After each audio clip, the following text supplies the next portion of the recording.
Hello বন্ধুরা, আমি আবারও চলে এসেছি একটা নতুন ভিডিও নিয়ে। তো রাস পূর্ণিমা তো শেষই হয়ে গেছে, তবু রাস পূর্ণিমার রেশ কিন্তু এখনও চলছে। তো ওই দিন আমি একটা সুন্দর ভিডিও করেছিলাম। তো সেই ভিডিওটা তোমাদের কাছে আমি আজকে আপাতত শেয়ার করছি, কারণ কোনো কারণবশত আমি করতে পারিনি। তো আমাদের পাড়ার মন্দিরে রাস পুজো হয়, তো সেই সব বর্ণনাও করব। তো প্রথমে বলি, রাস মানে রাস শব্দটা কী, কোথা থেকে এসেছে, তো সেটা তোমাদের কাছে বলি চলো। রাস বলতে বোঝায় কোনো কিছুর স্বতন্ত্র গন্ধ বা গুণের সৃষ্টি এবং গ্রহণ। একটি সংস্কৃত ধর্মতাত্ত্বিক ধারণা হিসাবে 15 শতক থেকে গৌড়ীয় বৈষ্ণব মতবাদের মতো কৃষ্ণকেন্দ্রিক ভক্তি ঐতিহ্যকে রাস জনপ্রিয় করা হয়েছিল।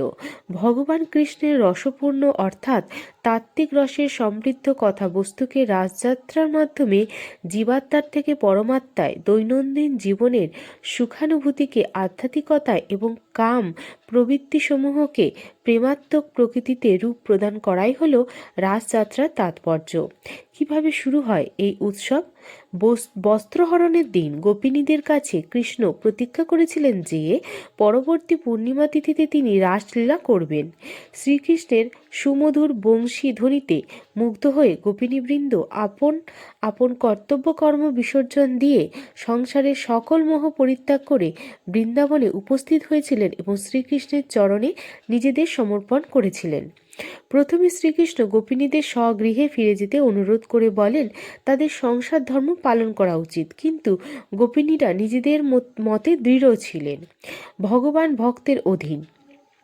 শ্রীকৃষ্ণ গোপিনীদের দৃঢ় ভক্তি দেখে তাদের মনোকামনা পূরণার্থে রাসলীলা আরম্ভ করেন। কিন্তু যখনই শ্রীকৃষ্ণ তাদের অধীন বলে ভেবে গোপিনীদের মন গর্ব অহংকারে পূর্ণ হলো, তখনই শ্রীকৃষ্ণ গোপিনীদের মধ্য থেকে অন্তর্ধান হয়ে গেলেন। শ্রীকৃষ্ণ যখন রাধাকে নিয়ে উধাও হলেন, তখন গোপিনীবৃন্দ নিজেদের ভুল বুঝতে পারেন।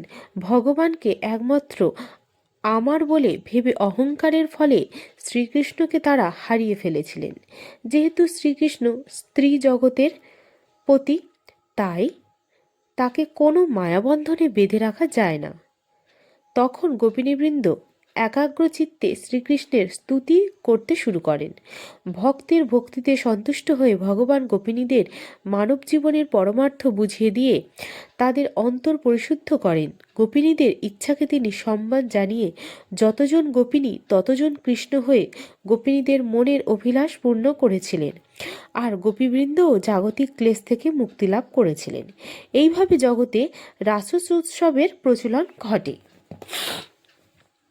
আমি ওই রাস পূর্ণিমার দিনেই রাতের বেলা বেরিয়ে পড়েছিলাম। তো দেখি পূর্ণিমার চাঁদ উঠেছে, অপূর্ব অপূর্ব সেই দৃশ্য। হেমন্তের হিমেল বাতাস শীতের আগমনী জানান দিচ্ছে, আর আকাশ উঠেছে আকাশে একদম ভর্তি হয়ে রাস পূর্ণিমার চাঁদ উঠেছে। বাংলা সাহিত্যের কবি লেখকরা যুগে যুগে এই চাঁদের সৌন্দর্যে বিমোহিত হয়ে সৃষ্টি করেছিলেন শত শত সাহিত্যকর্ম।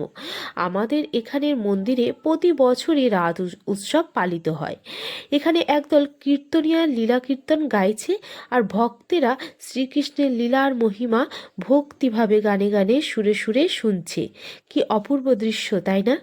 রাধা কৃষ্ণ হচ্ছে সেই নাম যাদের সাথে অমর প্রেম কাহিনী জড়িয়ে আছে। তখনও রোমিও জুলিয়েটের প্রেম কাহিনী মানুষের কাছে কিন্তু পৌঁছায়নি। আমাদের বাংলা সাহিত্যের মধ্যযুগের কবিগণ রাধাকৃষ্ণের প্রেমকে তাদের শৈলী, ভাষা আর ছন্দে করে তুলেছে অমর। তো যাই হোক, আমি ভিডিওটা তোমাদের কাছে একটু আধটু পৌঁছালাম, মানে রাস পূর্ণিমার কিছু উৎস বলো, সৃষ্টি কিভাবে পালিত হয়, বা কোথা থেকে সৃষ্টি হয়েছে, এইসব তোমাদের কাছে শেয়ার করলাম। তো যাই হোক, ভালো লাগলে অবশ্যই লাইক, কমেন্ট, সাবস্ক্রাইব করে দেবেন। টাটা, বাই বাই বন্ধুরা।